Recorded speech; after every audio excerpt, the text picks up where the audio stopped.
kun, chunki bugun Yangi Zulfiya nomidagi kutubxonaning ochilish marosimi bo'lib o'tmoqda.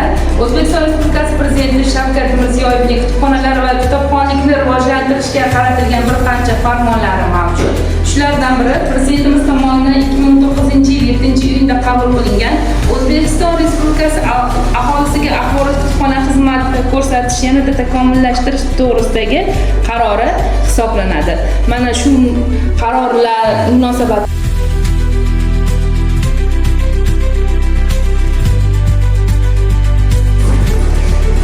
Alisher Navoiy mahalla yosh yetakchi Safarov Suqrot bo'laman.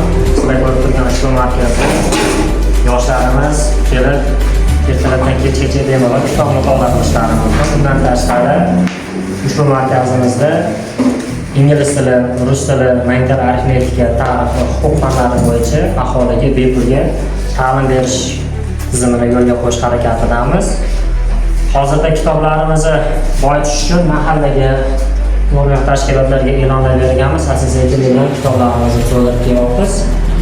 Kelajakda yana shu kutubxonamizni kengaytirib, aholiga bunday katta imkoniyatlarni yaratish, asosiysi yoshlarni bo'sh vaqtini mazmunli o'tkazish, ularga kitobga bo'lgan muhabbatni, unga bo'lgan qadriyatlarni chuqur his qildirish ko'zda tutganimiz maqsadimiz shu.